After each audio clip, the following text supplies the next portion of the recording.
There's so many stories I could tell. Everything that's happened, funny things, sad things, in a good way, sad. But I want to start off with the first day we actually went out on ministry, and it was down this beach side. There was tons of people outside, riding bikes, running, teenagers out there, just everything. So it's very overwhelming seeing all these people and knowing that you're going to have to share something with these people. And this was during a time whenever there was kids everywhere. So Bubbles was getting all these children all around her, and it was very, very exciting.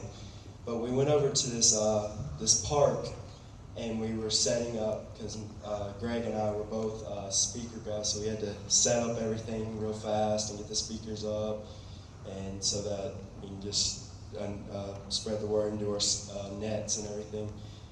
And so we started going through our nets, and we got to the fourth part, which is what I did up here, or partially did up here. And once you hear the word God from all of them, and we had a translator that was speaking our words that we spoke, and I don't know, when we said God, there was maybe 40 people out there, and then it just turned to maybe 4 people out there. Wow. But I didn't notice it when I was speaking through the part for Jesus to come into the lives of the children.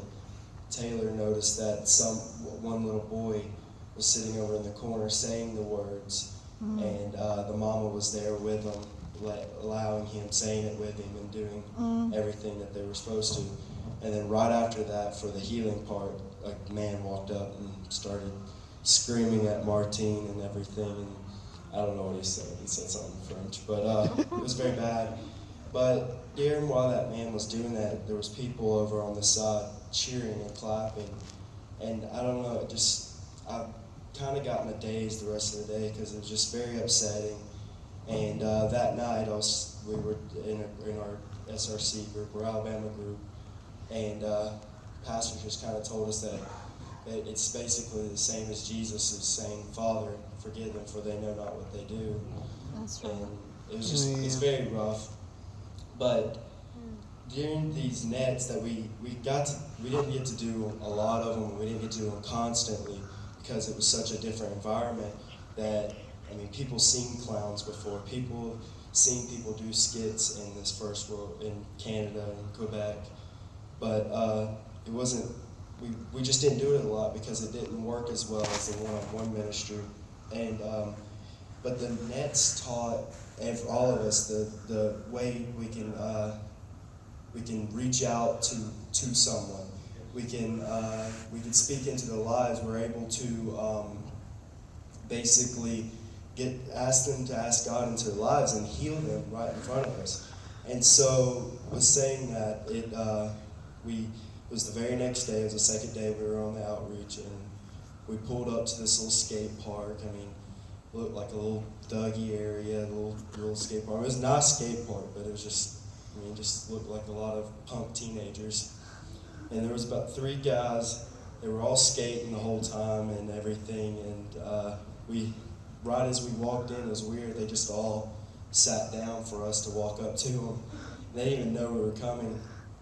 And 2 of them spoke English, and the other one, we didn't know until later that he did not speak any English.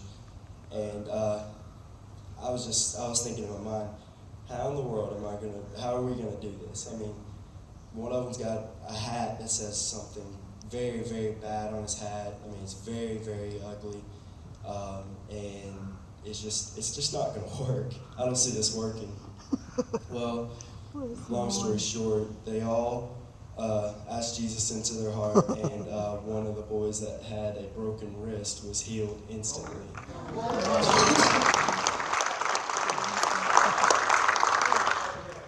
Oh yes, he had a cast. When he was taking his cast off, you hear his wrist pop, and so when it popped, he looked at us and he got it, and then. Yeah, And one last story. It was the very last day. It was me, Martine, and Greg.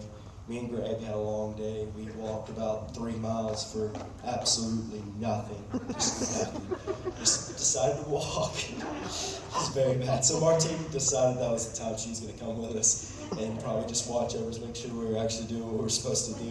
And there was a guy sitting on a bench, and he was just sitting there, and we kind of walked up, and he spoke English as well, and so we started talking to him, and we were giving to God, and he said that he believes that there is something, but it could be aliens or just anything. There's no telling what it could be, but he feels like there is a higher power. And so as we're speaking to him, we was kind of fading off, but it's like he still wanted some more from us. And he told us that, he said, "It's so weird that you said this. You came up to me today." I mean, a couple days ago, I was watching the Da Vinci Code with my kids. And it just kind of showed me about Jesus and all this and that. And obviously, Da Vinci Code isn't a very good movie, but it planted a seed into his life. It started making him think about something. And so we gave him one of the little Bibles that we gave out to people. And he said, "This is really good. I'm going to read it to my kids and read it to them when I get home." And so, I mean, you look at that, maybe he didn't get saved that day. Maybe it's later on. But that seed was already planted, then we watered it. Yes. Come on. It started He to didn't grow. think it was my chance. And so, yeah, it was a great trip.